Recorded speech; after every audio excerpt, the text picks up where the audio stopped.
Oh dear, my friends, things are busy. I'm leaving for a stage race here in 2 days. Well, I don't know when this will come out. This will probably come out Friday. So I have left one day ago, but I'm trying to unpack from Canada, pack for this stage race, and then we have our race, Montana Meltdown, coming up in less than a month now.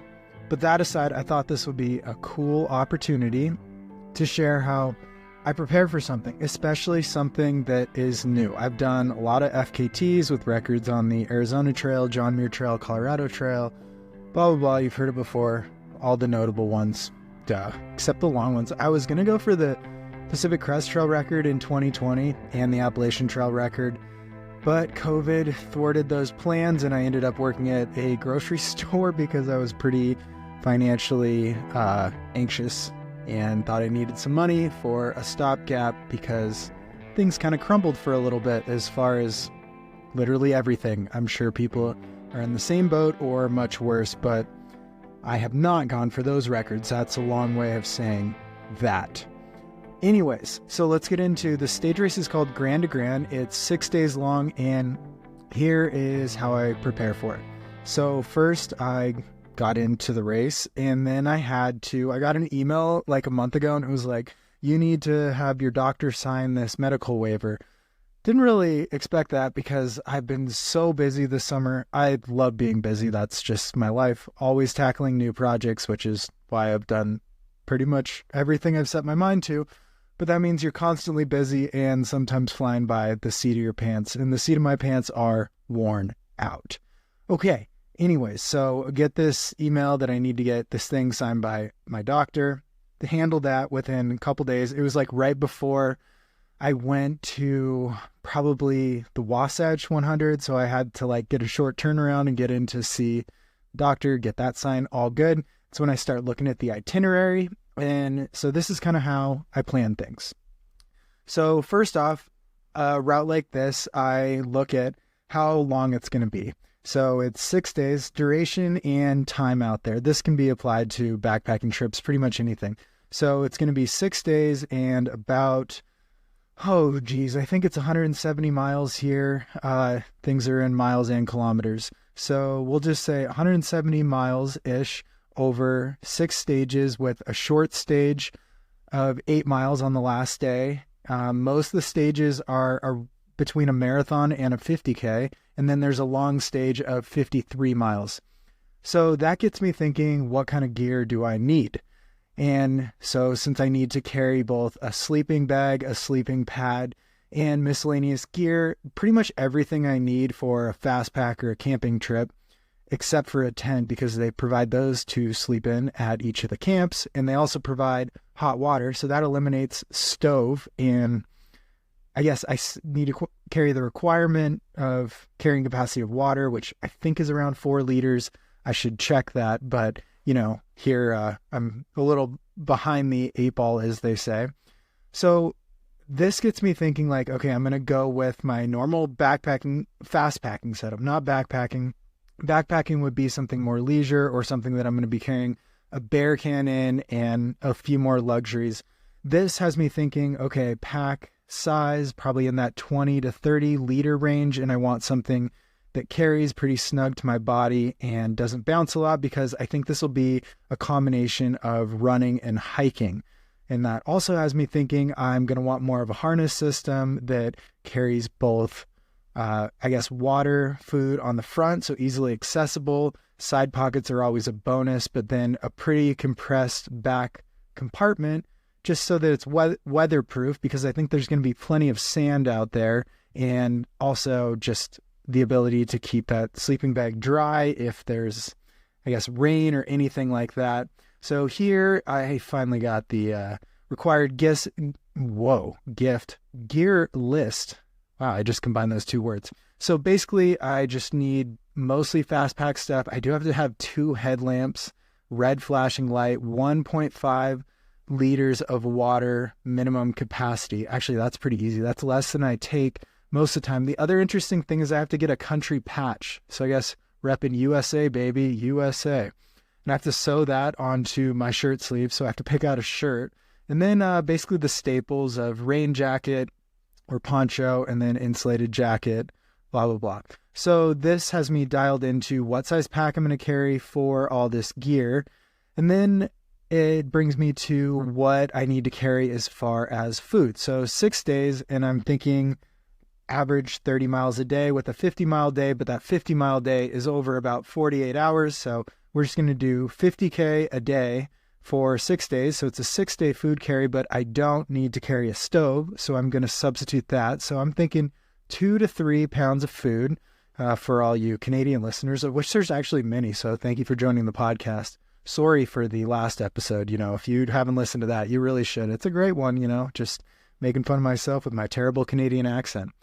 But so that has me thinking, okay, how am I going to do this food situation? So I'm thinking I want calories per ounce, high calories per ounce. There's actually requirements on how many ounces of food you have to have left at the end of each day. And so that I don't think I'm going to have to worry about, but it is something to consider. I'm thinking just because the hot water that's available and the fact that I have my signature meal with ReadyWise, name drop, there you go.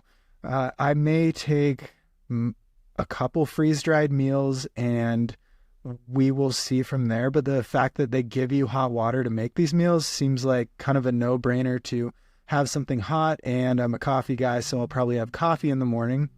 But this also raises the question of what apparatus, what receptacle, what type of like bowl or cup or whatever will I be sipping coffee out of or eating my meal out of. So kind of what I've thought through is I'm going to have one of the packages of the meals to make the first meal in, and then subsequently the rest will be packaged in probably smaller Ziploc bags with the air taken out, so they pack a lot smaller because I'm trying to take probably a 28-liter pack. And so that should pack pretty well. And I'll just probably have one for each night. I'm actually thinking maybe 1.5 for some of the earlier days so that I get around 1,000 calories per that meal alone. And then I'm not a huge nut guy, which is really unfortunate because nuts have a high calories per ounce and also plenty of protein. So I do tolerate and think sunflower seeds are okay. And since those have one of the higher calories per ounce and protein in them, I'm going to take those probably like a cup each day, mostly maybe as like an after dinner snack or something. I'm also thinking I have protein powder that I have usually in the morning and in the evening, depending on how intense training is. Lately, it's been pretty light. I've been doing actually a lot of biking. Maybe I'll get into that a little bit later, but I'm thinking start the day off with a protein shake, which means I'll probably have to find a wider mouth water bottle to pour it into or shake it up, or have some type of cup as what I'm going to have, which I've used in the past, like a Gatorade bottle because the wider mouth, or I also have used a shaker cup. I use that on the Calendar Triple Crown because you can cook in there or for the hot water and your meal, close the lid and it will rehydrate on its own. It's actually pretty smart. And then you throw in a long-handled spoon, dinner, coffee, protein shakes, those are taken care of. And then snack of probably sunflower seeds because I just want to squeeze in a little bit more protein. And then from there, I'm thinking, what am I going to eat? These are 50 Ks, so 31-ish miles, but also I'm going to be moving, let's say 8 to 10 hours because I'm going to be carrying probably 20 pounds on my back. So that has me thinking, what are going to be the things that I'm going to eat? And since in 100, I'm going to be moving faster, or 50 mile, anything shorter, I usually go with a carb-centric approach, usually 90 grams of carbs an hour. Since this will be slower movement, which means slower heart rate, which means probably zone 1 heart rate, which I should do an episode on this, it means I'm going to be burning more of a mixture of fat and carbs. So I'm going to want some combination of the two of them. So I have not thought a ton about this, but in just initially musing on this, for a lot of FKTs, I like to go with something like peanut butter filled pretzels because they have carbs and protein in them and the balance is pretty good. It's not my favorite snack, but I can usually get them down. So I'll probably have some of those and then I'm going to likely combine that with some of my favorite snacks. Dot's pretzels, love them. They should sponsor me. Goldfish crackers, love them. They should sponsor me. And I'll probably throw in some chips because it is going to be hot. It's in southern Utah. And so that salt is going to be essential. And since I don't want to take liquid calories, the ones I usually take have salt in them. And I will probably just take a couple little, what do they call them? Pouches, shooters, little sleeves, I don't know, of electrolytes and pour those in on my own throughout the day, maybe once or twice. I'm less worried about salt because I think I'll be getting it. The other reason I'm going with freeze-dried meals is most of them have a lot of salt. They kind of suck the sodium right out of you. Oh, well, I think it's going to be beneficial in that environment. And so as I dive into how many calories I need, I like to do the math of, let's say for this type of thing, 200 calories an hour should be fine. And so if 8 hours are moving, that is 8 times 200. So 1600 there. It's on top of what you normally need of 2,000. So I'm probably going to target in the range of 4,000 calories per day just because add extra movement. And we'll see. I haven't added up exactly where I'm at now, but I think that combination of trying to I'm burping here. Throwing that combination of simple carbs, foods I like, things that are salty, the meals, and then some nuts. I'm going to have to supplement with something, and let's be honest, it's probably going to be like gummy bears or gummy worms, but for the most part, trying to hit the higher concentrated foods with more benefit, more carbs that aren't sugar, which is usually beneficial for longer lasting energy as opposed to just straight gummy bears. But, you know, gummy bears, especially in the hot environment, it's kind of nice to take your mind off it and have something with a different texture than crunchy or slurpy like a goo. I also have these honey goo gels. I think it's gels that I will probably take, but we will see. And then beyond that, some of the required gear that I've talked to, so I like to research or talk to other people who've done it, is it sounds like it's a lot of sand out there. So that kind of influences the shoe choice. I may even take gaiters. I'm not really sure. I'll probably travel down with them and decide last minute. But I also have a shoe that has the mesh is higher up, I guess you would say. So it's like got 2 more inches of clearance before the sand can get in through the mesh. My feet are still probably going to be sandy, but it's kind of how it goes. And then I'm going to depend, I think, on the thru hiker style of just rotate through a couple pairs of socks through the week, maybe have a backup third pair. And then beyond that, I'm thinking sun protection is pretty big. So going to go hat or visor. Visor guy now, you never know. It's pretty funny when you get that divot of hair sticking up through a visor. And then sun shirt is going to be the method here of, you know, getting across that Utah desert. And so now that I've kind of honed in on the gear, which I obviously have not packed because I'm prioritizing this podcast first, I dive into the terrain and kind of what I'm expecting for each stage. So it looks like stage 1, as I look at this elevation profile, stage 1 is, it looks like it, oh my gosh, everything's in meters, and I'm not a meter guy, even though I was in Canada, eh? So stage 1, downhill, then uphill at the end. Nothing is a substantial climb except for the beginning of a couple of these days.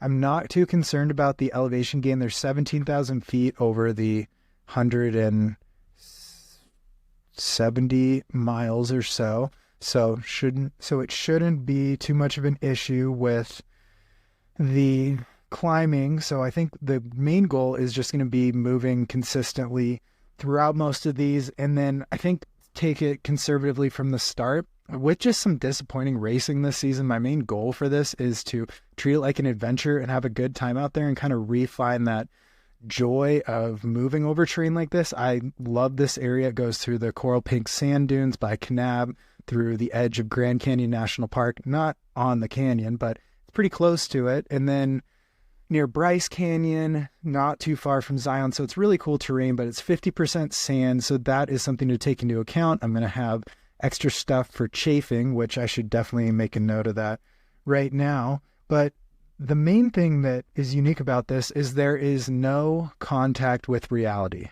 Well, I mean, there is no phone use. You get disqualified if you use your phone, which is pretty sweet. I mean, you can use it to take photos and video, but it's like a detox from technology, which I think makes the course route, idea, adventure really cool. I've also never done a stage race, so this is the first time I get to do one of those.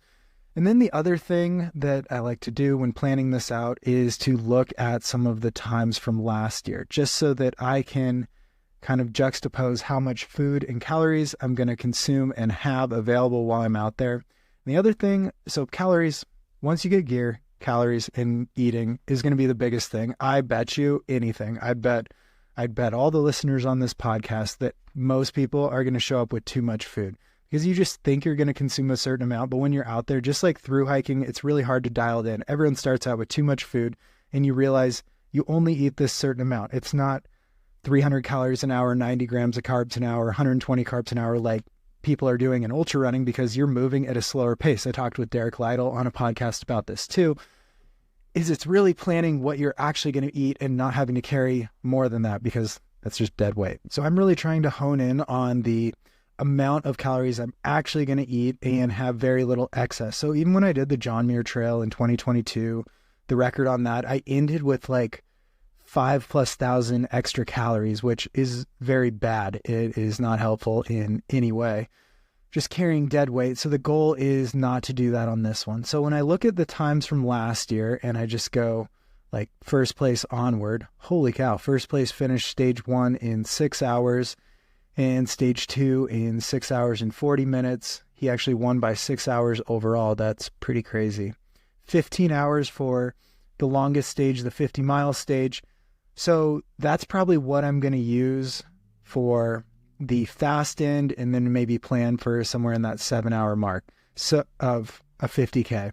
So that's kind of how I plan out the calories, and how I'm going to pack them is each is going to be in its individual bag, so that day one, I can pull it out and pack the calories I'm going to eat during the run, during the stage on the top, so they're easily accessible. Some will be in the back because I have very flexible shoulders. Nothing else is flexible, but I can reach around my back and grab calories out of the back of my pack, which makes it accessible. There is room in the front pouches because I'm going to use a harness system on the pack I'm going to use. So it's got like this runner type vest strap system on the front with a harness type thing, which just basically means 3 sternum straps that connect it, so the bounce is pretty low. I actually wore this pack on the Ruby Crest Trail, so I gave it a pretty good run. That was about 75 miles with 20,000 feet of gain. So comparable gain, shorter distance by half or so, but it worked pretty good. I liked how it carried. And on that trail, I had 4.5 days of food. Felt fine. And when you take the tent out, that'll just substitute for another 1.5 days of food. So should be fine with both the weight there. And I also carried more water on some of the Ruby Crest Trail. So I've already tested the pack and confident how it works.